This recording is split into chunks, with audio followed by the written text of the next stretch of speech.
Hi hello ನಮಸ್ಕಾರ friends, welcome to CET NEET ಅಪ್ಡೇಟ್ಸ್ಗೆ. 10ನೇ ITI ಡಿಪ್ಲೊಮೊ ಮತ್ತು ಇಂಜಿನಿಯರಿಂಗ್ ಪದವಿ ಅನ್ನು ಕಂಪ್ಲೀಟ್ ಮಾಡಿದಂಥ ಅಭ್ಯರ್ಥಿಗಳಿಗೆ ಭಾರತೀಯ ರೈಲ್ವೆ ಇಲಾಖೆಯು ಅಸಿಸ್ಟೆಂಟ್ ಲೋಕೋ ಪೈಲಟ್ ಅರ್ಜಿಯನ್ನು ಆಹ್ವಾನಿಸಿದ್ದು, ಈ ಹುದ್ದೆಯ ಪೂರ್ತಿ ಮಾಹಿತಿ ನಿಮಗೆ ನಾನು ನೀಡುತ್ತೇನೆ. ಸೊ ಫ್ರೆಂಡ್ಸ್, ಯಾರು ಕೂಡ ಈ ವಿಡಿಯೋನು ಸ್ಕಿಪ್ ಮಾಡದೆ ಪೂರ್ತಿಯಾಗಿ ನೋಡಿ.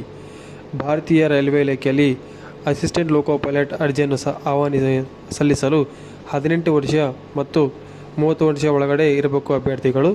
ಸೊ ಫ್ರೆಂಡ್ಸ್, SC ST ಅಭ್ಯರ್ಥಿಗಳಿಗೆ 5 ವರ್ಷ ಸಡಿಲಿಕೆ ಇದ್ದು, OBC ಅಭ್ಯರ್ಥಿಗಳಿಗೆ 3 ವರ್ಷ ಸಡಿಲಿಕೆ ಇರುತ್ತದೆ. ವೇತನ ಬಂದುಬಿಟ್ಟು ಹುದ್ದೆಗಳಿಗೆ ಆಯ್ಕೆಯಾದಂಥ ಅಭ್ಯರ್ಥಿಗಳಿಗೆ ಮಾಸಿಕ 19,900 ರೂಪಾಯಿನೂ ಪೇ ಮಾಡ್ತಾರೆ. ಸೊ ಆಯ್ಕೆಯ ವಿಧಾನ CBT ಅಂದರೆ ಕಂಪ್ಯೂಟರ್ ಬೇಸ್ಡ್ ಟೆಸ್ಟ್ ಮಾಡ್ತಾರೆ. ಆ ಟೆಸ್ಟ್ ಕಂಪ್ಲೀಟ್ ಮೇಲೆ ನಿಮಗೆ ಡಾಕ್ಯುಮೆಂಟ್ ವೆರಿಫಿಕೇಷನ್ ಮಾಡ್ತಾರೆ ಮತ್ತು ಮೆಡಿಕಲ್ ಟೆಸ್ಟ್ ಮಾಡಿ ನಿಮ್ಮನ್ನು ಆಯ್ಕೆ ಮಾಡಿಕೊಳ್ತಾರೆ. ಅರ್ಜಿಯ ಶುಲ್ಕ SC ST ಎಕ್ಸ್ ಆರ್ಮಿ, ಮಹಿಳೆ ಮತ್ತು ಟ್ರಾನ್ಸ್ಜೆಂಡರ್ ಮತ್ತು ಅಲ್ಪಸಂಖ್ಯಾತರಿಗೆ 250 ಫೀಸ್ ಆಗಿರ್ತದೆ. ಉಳಿದಂಥ ಅಭ್ಯರ್ಥಿಗಳಿಗೆ 500 ರೂಪಾಯಿ ಫೀಸ್ ಆಗಿರ್ತದೆ. ಸೊ ಫ್ರೆಂಡ್ಸ್, ಈ ಫೀಸನ್ನು ಆನ್ಲೈನಲ್ಲಿ ಪೇ ಮಾಡೋಕ್ಕಾಗೋದು ಡೆಬಿಟ್ ಕಾರ್ಡ್, ಕ್ರೆಡಿಟ್ ಕಾರ್ಡಿಂದ.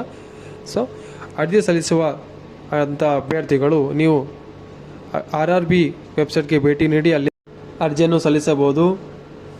ಮತ್ತು ಅರ್ಜಿ ಸಲ್ಲಿಸುವ ದಿನಾಂಕ ಬಂದುಬಿಟ್ಟು 20/1/2024. ಆಲ್ರೆಡಿ ಅರ್ಜಿಯನ್ನು ಹಾಕಲು ಸ್ಟಾರ್ಟ್ ಆಗಿದೆ. ಸೊ 19/2/2024 ಕೊನೆಯ ದಿನಕ್ಕೆ ಆಗಿರ್ತದೆ. ಸೊ ಫ್ರೆಂಡ್ಸ್, ಅರ್ಜಿಯನ್ನು ಸಲ್ಲಿಸಿ. ಈ ಮಾಹಿತಿ ನಾನು ನಿಮಗೆ ನೀಡಿದರೆ ಇಷ್ಟವಾದರೆ ಸೊ ಫ್ರೆಂಡ್ಸ್, ಲೈಕ್ ಮಾಡಿ, ಶೇರ್ ಮಾಡಿ ಮತ್ತು ಸಬ್ಸ್ಕ್ರೈಬ್ ಮಾಡಿ.